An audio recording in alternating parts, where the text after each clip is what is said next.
Bismillahirrahmanirrahim. Assalamu alaikum.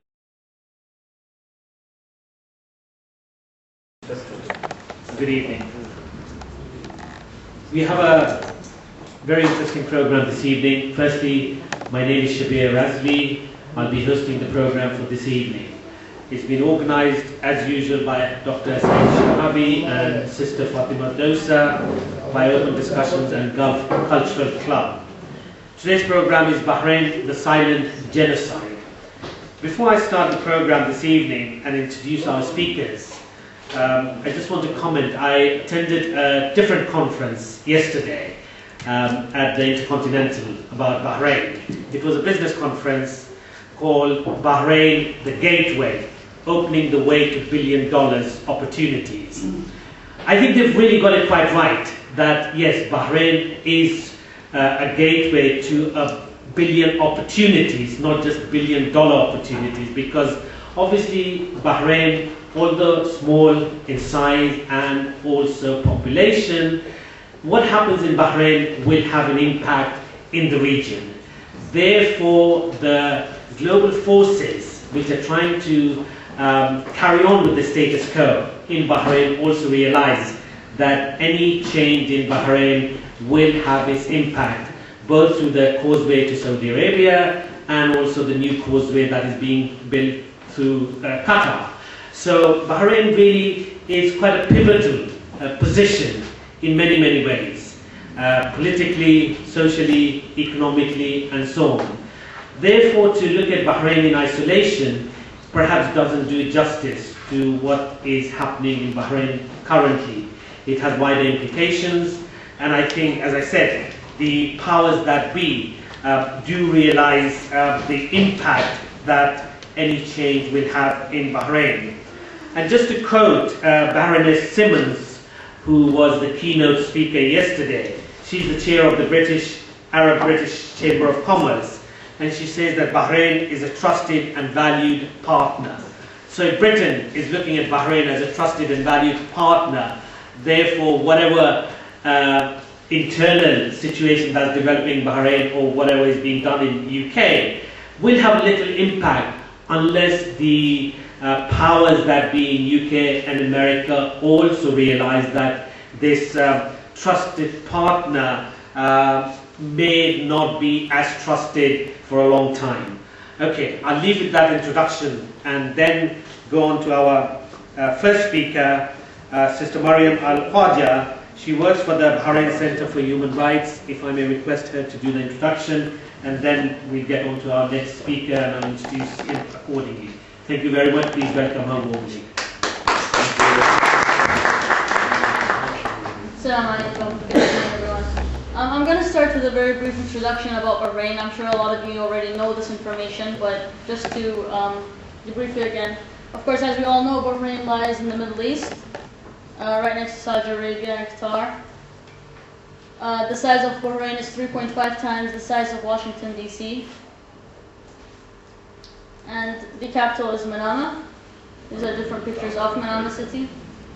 Bahrain was also known as Dilmun and the land of a million palm trees. And you find that there are many different aspects in Bahrain which actually most tourists will recognize. So when I show these pictures, a lot of the tourists will actually go like, yes, this is what we see in Bahrain. There's the Pearl Roundabout, the Tree of Life, the different beaches. Of course, Bahrain is known as the only island with no beaches because none of them are public, they're all privatized. There's the fort, and the bridge between Manama and Abrar, and the famous Al-Khamis Mosque. Michael Jackson, of course. Now here you have a picture of the king of Bahrain and the crown prince, Salman. Here you find the different, now there's a whole different aspect to Bahrain that a lot of tourists actually do not get to see when they visit Bahrain or actually even live there for several years. And that is the excessive violence used by the riot police against demonstrators, peaceful demonstrators, people who go out on the streets to ask for their rights, be it employment or housing or whatnot. Here you see the different members of the riot police using the tear gas and rubber bullets against demonstrators. Now, there are massive demonstrations in Bahrain for several reasons, which I will get to very soon. But here I'm displaying how these demonstrations are met by the government. Now, as you notice, I don't know if you can realize, but a lot of the people in the riot police are not of Bahraini nationality. This is how the crowds are dispersed by the riot police. And of course, the young people are arrested.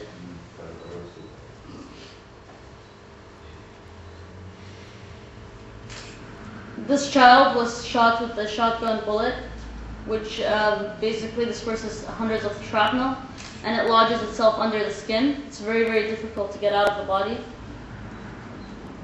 Different demonstrators get beaten with batons by the riot police, which leaves these kind of marks on the body.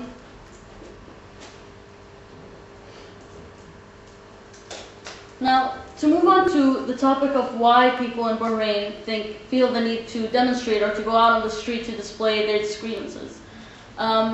We find that there's systematic discrimination, apartheid, and marginalization against the Shias in Bahrain. The population, according to a January 2008 government statement, is 1,050,000. Now, of that 1,050,000, 1% is Jews, Christians, Hindus, Baha'is, and different religions, and 99% is Muslim. Of that 99%, according to also government statements then, 70% is Shia, 29% is Sunni, and the 1% is other religions. Now, Shias represent approximately, as I said, 70% of the population. Shias in high-ranking positions in governmental institutes only rank 13%. Now, if you notice the difference between the population and how many of them actually have high government positions, you find that there's a very big difference in numbers. Now, the government of Bahrain keeps talking about the reforms, the democratic reforms that they're undergoing, but we find that in recent years, actually, the situation has deteriorated. In the past, the Shias used to have 18% of high-rank positions in governmental institutes. In 5 years, it actually became lower, and it went down to 13%. Now, this goes against democratic reforms, as stated by the government. The percentage of Shias in security-related institutions, in the Bahrain Ministry of Defense, the Bahrain Ministry of Interior, the Bahrain National Guard, the Bahrain Special Security Forces, all 0% Shias. They're not allowed to work in these different institutions. The Bahrain Special Security Force consists of around 15,000 people, and they are all newly naturalized tribal Sunnis, brought from places like Yemen, Jordan, Pakistan, Syria, and they are used on a daily basis in suppressing demonstrations and protests and raiding Shia villages. Percentage of Shias in other governmental institutes, the Bahrain Ministry of Cabinet Affairs, the General Organization for Youth and Sports, Central Informatics and Organization, Survey and Registration Bureau, Bahrain Royal Court, the Crown Prince Court, all 0%. Now, for 70% of the population, this is a growing concern that they are not allowed to work in any of these aspects of government. Percentage of honorary students graduating high school. 78% of honorary students in Bahrain are Shia. Now, one of the excuses the government has been using in Bahrain of why the Shias do not have high-ranking positions is that the students basically do not have the qualifications for that positions.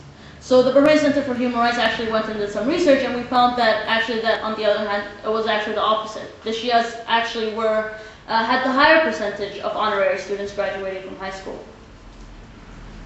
The proportion of Shias at Bahrain University was 70%, which goes in accordance to the population as well. So this excuse of the Shias not having the qualifications for these positions, it doesn't make sense. Now, comparison between the Shia representation in leading positions of the public sector and percentage of Shia honorary students in high school, you can see the difference, 78% and 13%. Religious and sectarian apartheid.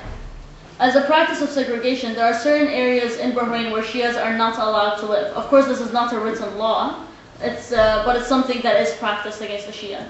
So there are certain areas in Muharraq, in Thura, and in Rafah where the Shias are not allowed to live.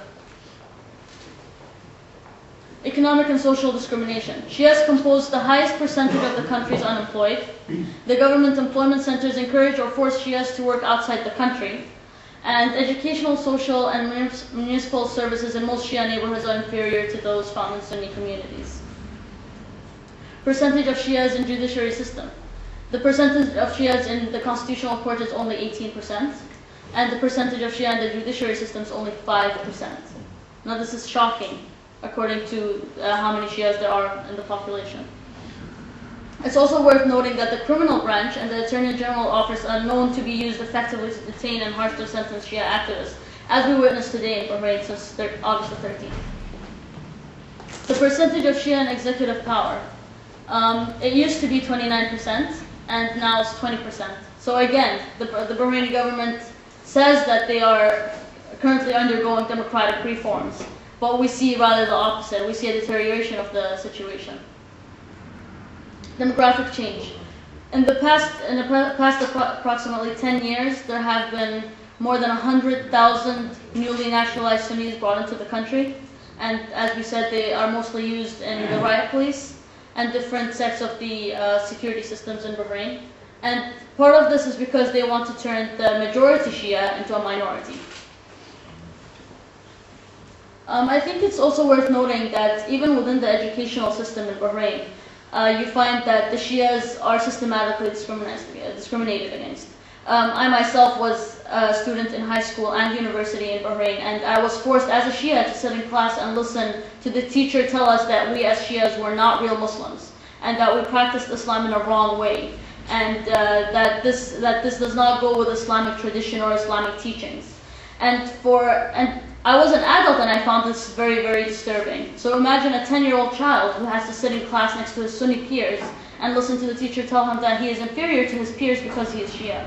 I believe that this is part of why the instigation between the Sunnis and Shias socially has become a part of the problem in Bahrain. Because before 100 or 50 years ago, 200 years ago, socially being Sunni or Shia was not really a problem. But because of the instigation that the government is putting through the media and different parts of society like education, it has become a more social problem. And this will create more problems in the future because instead of becoming just a problem with human rights or the Shias versus the government because of the discrimination carried out against them, it's also becoming a social problem between the Sunnis and the Shias. Thank you.